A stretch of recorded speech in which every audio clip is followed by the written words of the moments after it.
राम राम। चौपाल देखवाला सभी बहन भाइयों को घणो घणो स्वागत है। दर्शक भाइयों जी कि आप जाना कि चौपाल का माध्यम से आप अपना सामाजिक आर्थिक व्यक्तिगत समस्या समाधान सुझाव सभी के संबंध में बातचीत करता रहा। आज भी बात कर आप अपना ही परिवेश के लिए, अपना ही व्यक्तित्व के लिए, अपना ही साथ के लिए, समाज में सभी लोग खुशहाल रहें, प्रगति के पथ पर रहें, आगे बढ़ें। लेकिन देवयोग से या कृत्रिम कारणों से या मानवीय कारणों से कोई भी एक महामासु ही एक आदमी थोड़ा सा पाछे रह जाए, कोई भी कारण वैसे कहे, लेकिन बी की कोई भी शारीरिक परिस्थिति बिना महसूस थोड़ी सी पिछड़ापन की तरफ धकेल दे। बी आदमी को भी जीवन को तो पूरा अधिकार है कि वो बी सीढ़ी तक पहुंचे जहाँ तक बी का बराबर का साथी सब पहुंच रहे हैं, पर बी की दिव्यांगता बी की प्रगति का पथ में थोड़ी सी बाधक बन खड़ी हो जाए तो दिव्यांग भाई बहन क्या आपका अधिकार ने प्राप्त कर सके, क्या भी पायदान तक पहुंच सके। आज ये विषय पर आप हम बात करना चाह रहे हैं सुगम्य भारत अभियान का तौर पर। और इन बातचीत लेवाटे मां के साथ में हैं एडवोकेट उमाशंकर जी शर्मा साहब, जो कि राज्य आयुक्त हैं विशेष योग्यजन आयोग राजस्थान सरकार में। शर्मा साहब, मां का कार्यक्रम आपको घणो घणो स्वागत है। राम राम। आप मैं आपका परिचय के लिए थोड़ा सा बताना चाह रहा हूँ कि शर्मा जी, आपका बचपन में जब आपके माताजी पिताजी के साथ में तो एक मंदिर निर्माण के दौरान में जब मंदिर की एक फेरी लगार गांव में 1200 वापस आ रहा था तो वह ट्रैक्टर की टोली एक बिजली का तार से टकराई और बिजली का सर्किट के कारण से आने एक दिव्यांगता उत्पन्न हुई। बिकी बहुत सारी पीड़ा खुद भुगती है, तो जाने हैं कि एक दिव्यांग भाई बहन की परिस्थिति में कतई पीड़ा वैसे के। और आज आप बिकी केयर टेकिंग के लिए राजस्थान सरकार का उच्चस्थ पद पर बैठ करके वहाँ की केयर टेकिंग करें। तो शर्मा साहब, ये भावना जो आपने बीच में है और आप जी के लिए आज कृत संकल्प है कि मैं एक दिव्यांग भाई बहन की सेवा कर सकूँ, तो सबसे पहला सवाल मेरा उठासे शुरू है कि दिव्यांगता कई चीज़ है और एक पीड़ा कतरी गहरी है। देखो, जो आपका प्रश्न है वह विशेष योग्यजनों को लेकर जो आपने पीड़ा की बात की, या विशेष योग्यजन क्या है, कौन है जी। देखिए, जो व्यक्ति अपने शारीरिक और मानसिक रूप से दैनिक दिनचर्या के कामों को एक सामान्य व्यक्ति से कम कर सके या उतनी आसानी से ना कर सके जो एक सामान्य व्यक्ति कर पाता है, वह विशेष योग्यजन श्रेणी में आता है। अब रही पीड़ा की बात, देखिए, जब आप जिन कार्यों को आपको बहुत त्वरित गति से कर देना चाहिए था उनको आप बड़े समय लेकर कर पाते हैं, जो संसाधन आपको चाहिए वो संसाधन आपको नहीं मिल पाते हैं, जिनके कारण आपके जो सपने होते हैं, जिनको आप जीवन में देखते हैं, आगे बढ़ना चाहते हैं, उन सब चीज़ों को नहीं कर पाएँ, तो वह एक पीड़ा का ही कारण है। और शारीरिक पीड़ा के दौरान यदि आपको स्वास्थ्य सुविधाएं समय पर नहीं मिलें, या आप ये माने कि समाज के अंदर वह उचित स्थान नहीं मिले जो आपके मन की भावनाओं को पीड़ा देता है, तो यह भी एक पीड़ादायक स्थिति एक विशेष योग्यजन के लिए होती है। तो पीड़ाएं जो हैं वह सामाजिक बहिष्करण भी है, शारीरिक पीड़ा तो है ही। दूसरा, यदि उचित रूप से आप सरकारी योजनाओं का लाभ नहीं ले पाते हैं किसी कारणवश, क्योंकि आप विशेष योग्यजन हैं और आपकी बहुत सी आपकी बाधाएं हैं जिनकी वजह से आप उचित संसाधनों तक अपनी पहुंच स्थापित नहीं कर पाते हैं, तो यही सब पीड़ाएं हैं जिनके स्तर के ऊपर कार्य किए जाते हैं और किए जा भी रहे हैं।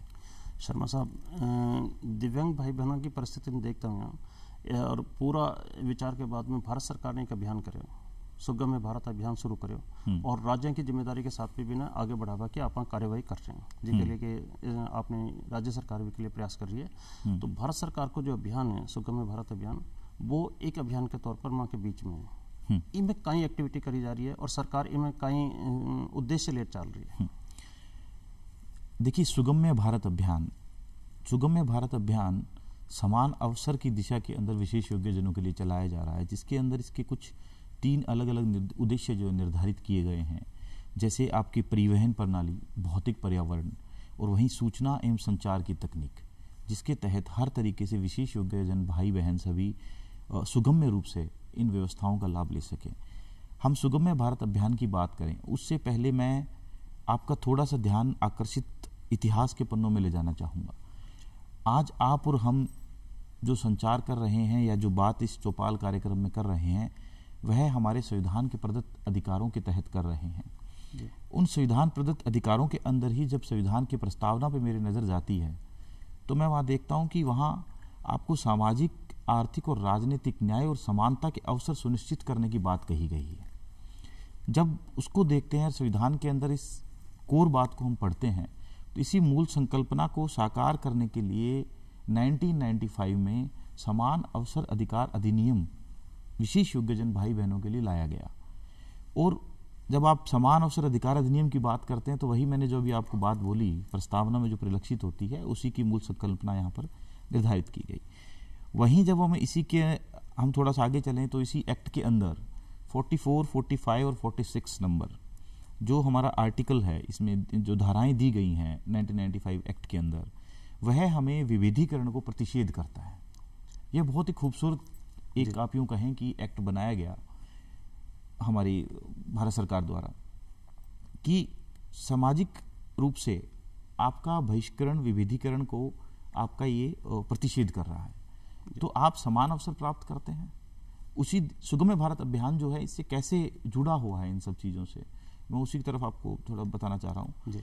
और जब 2007 में भारत सरकार द्वारा UNCRPD के तहत इसमें हस्ताक्षर किए गए तो UNCRPD का भी आपका जो आर्टिकल अनुच्छेद 9 है वह आपको ये दायित्व देता है कि सभी के अधिकारों की आप सुरक्षा करेंगे, विशेष योग्यजनों की। तो वहां से भी आपके ऊपर एक दायित्व आ गया। और तीसरा UNCRPD में ही एक 24 नंबर अनुच्छेद है जो समावेशी विकास की बात करता है। तो आपके सामने मैंने 4 बातें रखी। वहीं जब हम आते हैं सुगम्य भारत पर, तो सुगम्य भारत इन्हीं सब चीजों के ऊपर आधारित है। देखिएगा इसमें समावेशी विकास, समान अवसर, सभी के अधिकारों की सुरक्षा की तरफ इसके उद्देश्यों को चिन्हित किया गया है। तो यह सुगम्य भारत है।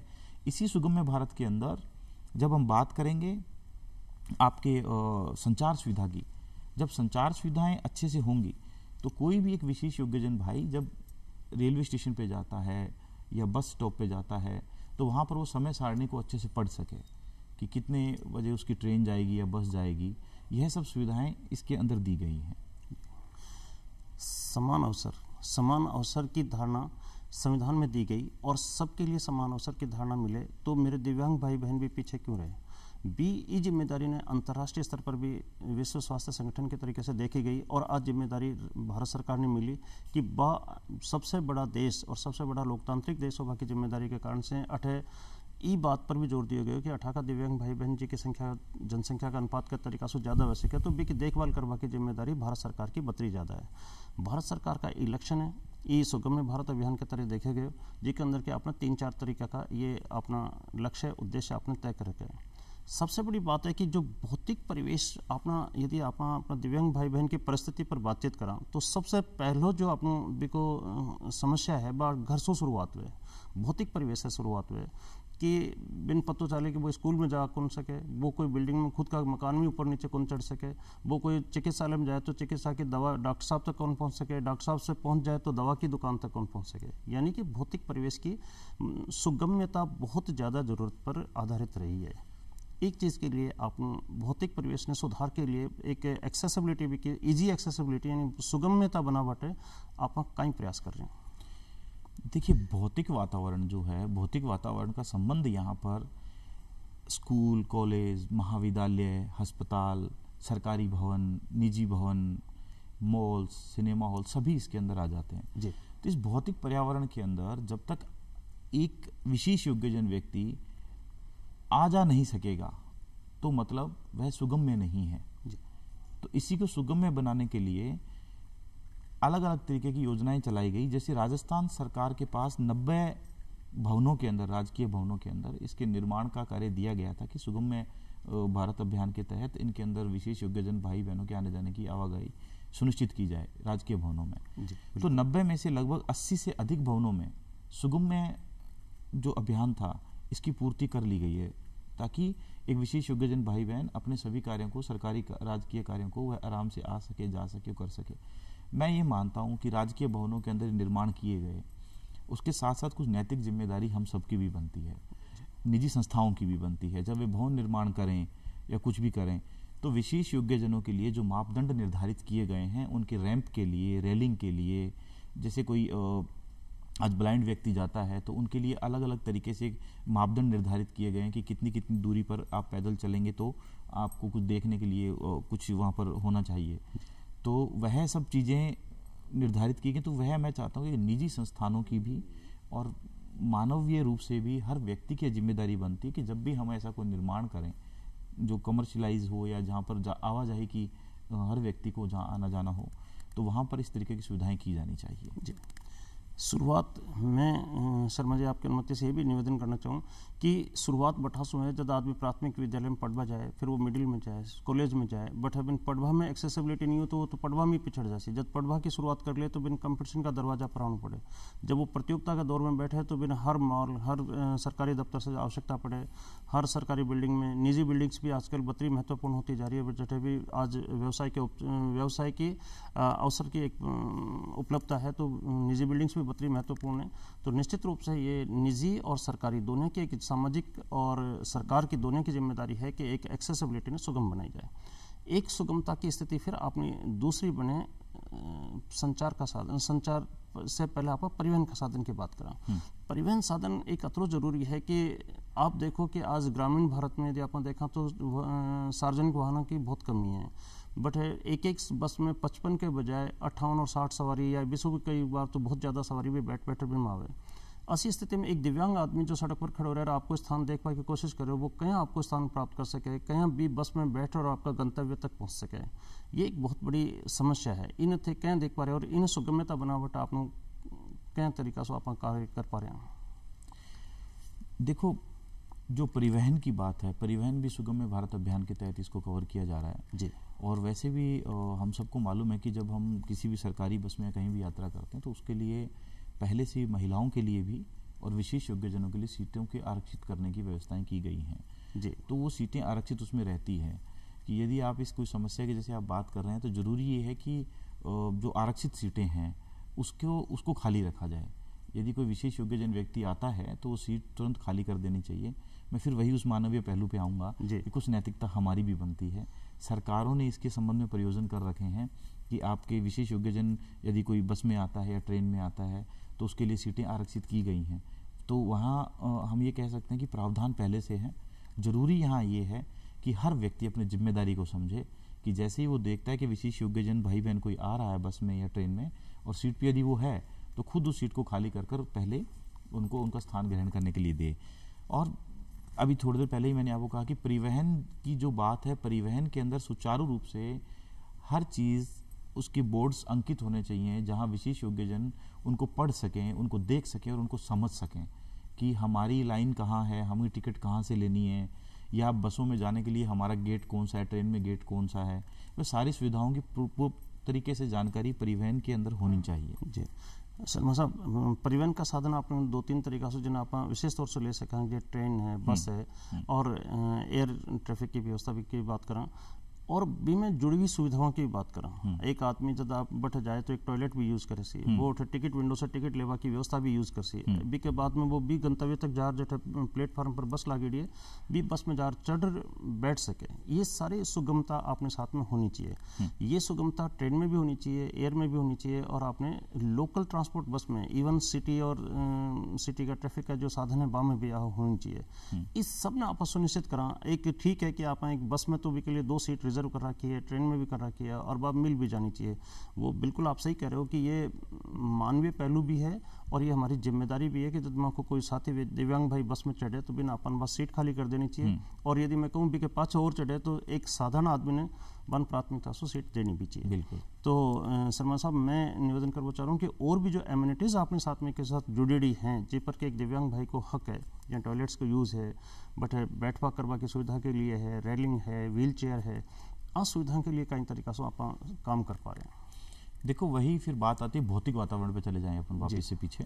तो भौतिक वातावरण में ये सभी चीज़ें कवर की जा रही हैं, सभी इन मापदंडों को कवर किया जा रहा है कि बाथरूम कैसा हो, बाथरूम में रेलिंग्स लगी हो, बाथरूम में जाने का तरीका हो, रैंप हो, ठीक है ना, व्हील चेयर्स हों, मतलब जो विशेष योग्यजनों के चलने फिरने में जिस प्रकार के जो उपकरण जो उनको सुविधा प्रदान की जाती है, जैसे आप देखें तो बैसाखी है, जैसे आपका व्हील चेयर है, ट्राई साइकिल्स हैं, वे सब उपकरण वहाँ पर मौजूद होने चाहिए जिससे जैसे ट्रेन पे आपने कभी टिकट लेने में दिक्कत आए उसको, तो जैसे ही वो रेलवे स्टेशन पे पहुँचते हैं तो वहाँ पर व्हील चेयर्स की पूरी सुविधा उपलब्ध रहती है। अलग से उनके एक आने जाने के लिए रैंप की व्यवस्था रहती है, अलग से एक टिकट खिड़की रहती है। तो वही बात मैं कहना चाह रहा था कि जब ये सारी सुविधाएं हैं तो वह सांकेतिक रूप से वहाँ होना चाहिए कि ये इनके लिए बना है, जी। विशेष योग्यजन भाई बहनों के लिए इसको बनाया गया है और वो इस सुविधा के माध्यम से टिकट खिड़की से टिकट ले सकता है, इस सुविधा के माध्यम से वो ट्रेन के अंदर बैठ सकता है। तो यह अच्छे तरीके से इनका चिन्हीकरण होना चाहिए वहाँ। जी। यदि एक सारी सुविधाएं अपन देबो चाह रहे हैं वह देखनी भी चाहिए और वह काम में भी आनी चाहिए, ये आपने जिम्मेदारी है। और आप बना रखा बम कोई तकलीफ है तो जो आपने उससे योगदान वैसे के वो भी दे रखा, और जो दिव्यांग भाई बहन के लिए सुविधा आपनी है वह सुरक्षित रहे, वे के लिए उपलब्ध रहे, ये अपनी भी जिम्मेदारी और सरकार की भी जिम्मेदारी है। मैं शर्मा साहब आपको ध्यान आकर्षित कर वो चाह रहा हूँ कि चूंकि टेक्नोलॉजी बहुत तेजी से बढ़ रही है, एक आदमी ने अपने वातावरण से अपडेट रख बाटे आज की दुनिया से परिचित हो बहुत जरूरी है। और भी काटे आज इंटरनेट है, टीवी है, एयर आकाशवाणी है, सभी चीज़ों से जुड़ भी अपना अपडेट रखवा की जरूरत है। दिव्यांगता में कुछ तो कमी है कि वो अपना थोड़ा सा पाछे मान ले, लेकिन अतरो भी कमी को नहीं कि आप बिल्कुल पाछे छोड़ जाए, विकारमान पर बहुत सारी अधूरापन हावी हो जाए। तो आज की संचार प्रणाली जिसके अंदर दिव्यांग भाई बहन अपनी महत्वाकांक्षा ने पूरी करवाटे अपडेट रह सके, बी संचार प्रणाली ने दिव्यांग की सुविधा के लिए आप क्या अपडेट कर पा रहे हैं, क्या अकोमोडेट कर पा रहे हैं, बिन क्या इजी एक्सेसिबल कर पा रहे हैं।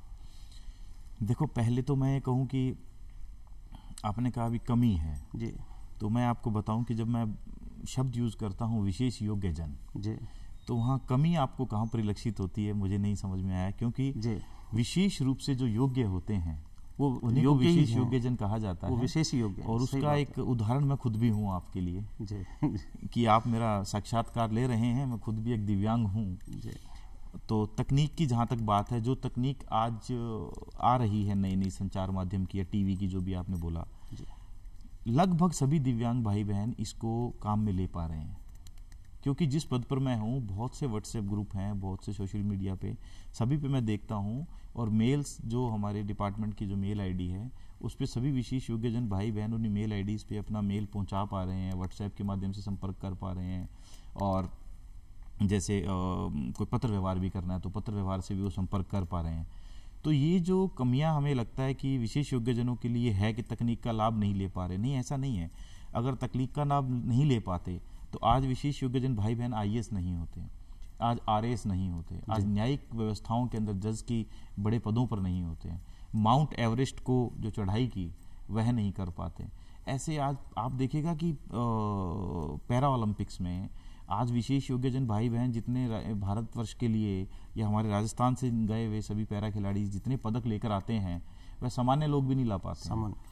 कितने पदक हमारे यहाँ से कांस्य, रजत, स्वर्ण सभी पदक हमारे आज पैरा खिलाड़ी लेकर आ रहे हैं। ये बड़ी गौरवान्वित करने वाली बात है, और ये सबके लिए एक उदाहरण का मैं मानता हूँ कि विषय है कि सभी को देखना चाहिए इनकी तरह, जो विशेष रूप से योग्य हैं, ये विशेष योग्य है और विशेष प्रेरणा भी है, विशेष प्रेरणादायक है। जी, बिल्कुल सही बात करें कि हमारे विशेष योग्यजन भाई हैं वो हमारे पर बोझ नहीं, हमारा प्रेरणा स्रोत हैं, हमें एक मार्गदर्शक भी हैं, और उनकी मेहनत करने के तरीके से हम जो सबलता का जो परचम जरूरत सिर्फ इतनी है कि आप उनको एक प्लेटफॉर्म दे पाएं, बस आप उनको सिर्फ प्लेटफॉर्म दें, बाकी खुद ब खुद कर लेंगे।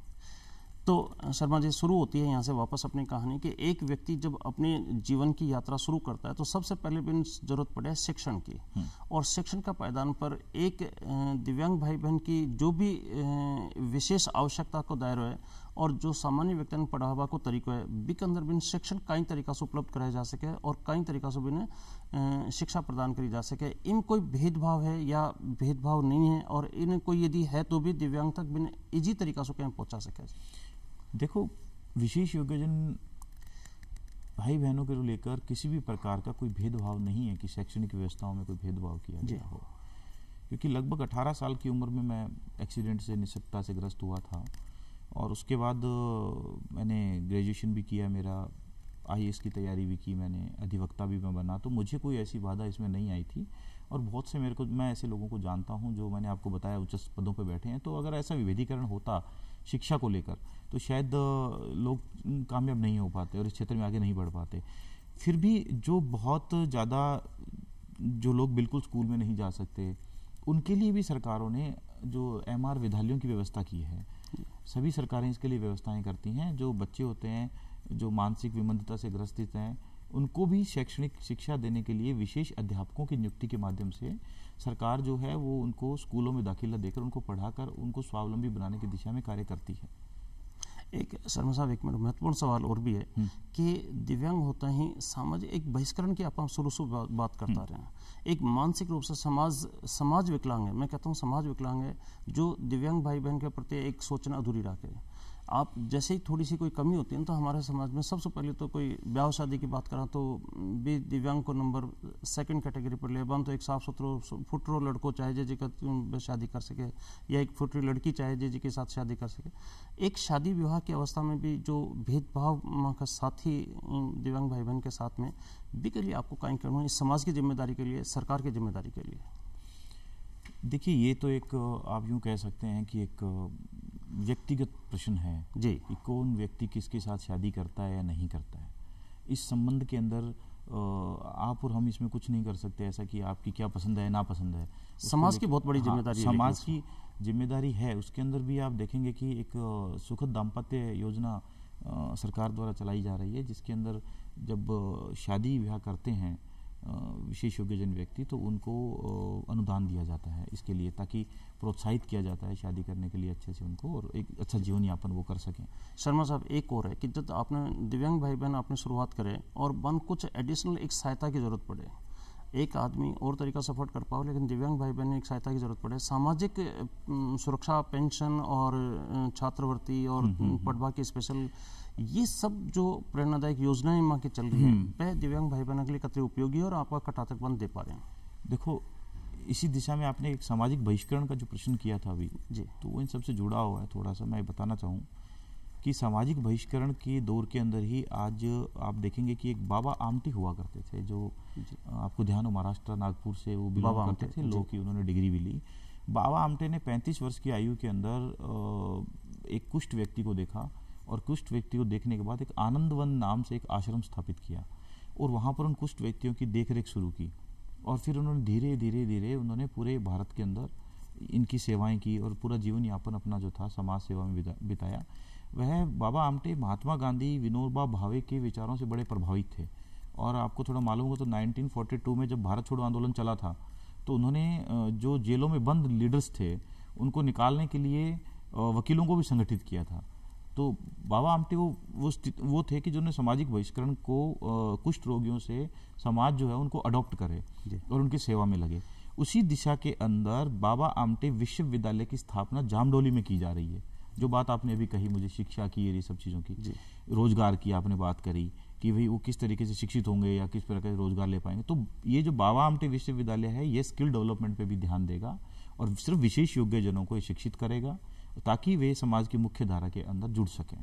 शर्मा जी, एक छोटा सा सवाल और भी मेरा कि जब आप दिव्यांग भाई बहन की जरूरत की बात करें तो बन एक चिकित्सा व्यवस्था की भी बहुत अच्छी आवश्यकता की विषय है अपने साथ में, इसके बारे में आपको कहीं कहना है कि आप कहीं सेवाएं बंद दें, कहीं तरीका से मिले और कहीं तरीका की चिकित्सा सुविधाएं बांटे स्पेशल तरीका से मैनेज करी जाए।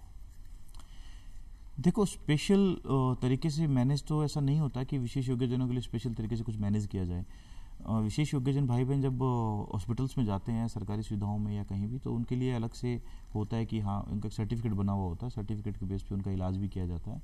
अभी तो आपको मालूम भी होगा कि एक योजना चल भी रही है सरकार के द्वारा जो स्वास्थ्य को लेकर है, चिरंजीवी स्वास्थ्य बीमा योजना, उसके तहत 10 लाख रुपए तक का बीमा कवर भी है, निःशुल्क है वो, और वो जाएंगे तो आप ये मान के चलिए कि विशेष योग्यजनों के लिए जो प्रमाण पत्र सरकार द्वारा बनाए जाते हैं वे अपने आप में VVIP के तौर पे ही रहता है। शर्मा साहब, एक छोटा सा संदेश माँ का दिव्यांग भाई बहन के लिए, प्रेरणा के लिए, आगे उन्नति के लिए एक छोटा सा संदेश समय सीमा के साथ में, एक छोटा सा संदेश। छोटा सा संदेश विशेष योग्यजन भाई बहनों के लिए और मैं समाज के लिए कहूँगा कि we don't have a disability, we have a different ability. जी, बहुत ही अच्छी बात कही शर्मा जी आपने कि we not have the disability, we have a different ability. That's why we are specially abled person. इसलिए हम विशेष योग्य हैं और इस विशेष योग्यता के पायदान पर आप आगे बढ़ें, प्रगति के पथ पर चलें और आपका जीवन सुखद हो, सफल हो और आप उन्नति के पायदान पर बढ़ें। आप हमारे कार्यक्रम में आए और हमें इतनी बढ़िया सारी जानकारी दी, आपको बहुत बहुत सारा धन्यवाद। बहुत बहुत धन्यवाद आपको। अब आज की चौपाल में इस चर्चा को देते हैं विराम। नई चौपाल में नई चर्चा के साथ फिर हाजिर होंगे, तब तक लेते हैं विदा। धन्यवाद। राम राम।